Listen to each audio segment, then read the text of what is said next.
réaction par rapport à cette publication de la première journée? Vous avez vu que c'est en toute transparence que ces élections ont eu lieu. Ce qui est impressionnant, ce qui me réjouit, c'est que le président Tshisekedi, alors qu'il est en activité, il a la fonction présidentielle, qu'il soit adopté par notre diaspora, c'est quand même quelque chose de particulier, ça ne s'est jamais produit dans notre pays.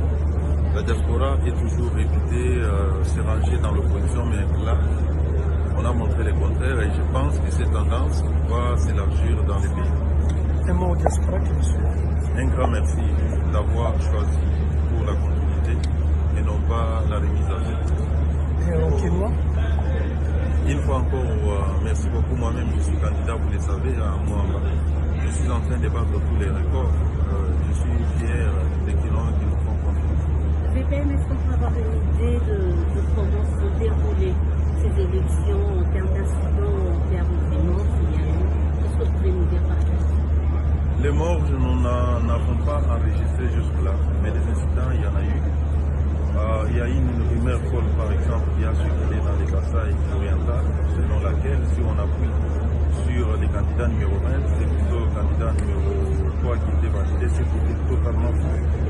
J'ai dû intervenir moi-même à travers les réseaux sociaux pour démentir cette rumeur, mais après, tout s'est passé en ordre jusqu'au dernier Congolais, ils ont voté. On sait que c'est une période de tension souvent pendant l'attente des résultats. Qu'est-ce que vous pouvez dire à la population congolaise par rapport à ce processus et par rapport à ce temps d'attente? Calme. J'en appelle au calme. Le processus s'est passé dans la transparence. Il va continuer dans la transparence. Nous, en tant que gouvernement, nous n'avons rien à cacher. Nous voulons respecter les choix du peuple et qu'on nous fasse confiance. La CENI va publier réellement les résultats qui corroborent avec la volonté populaire, comme nous l'avons vu ce soir.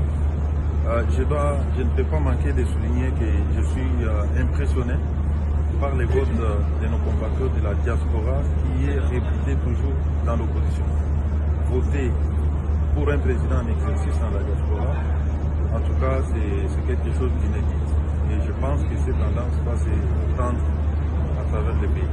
On a vu une image d'une femme qui se faisait cabasser. Est-ce que vous avez des précisions sur cette... J'ai demandé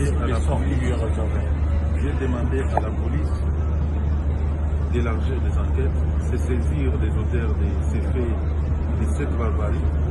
C'est inacceptable qu'une femme, une maman, quel que soit son crime, puisse être traitée, maltraitée de cette façon.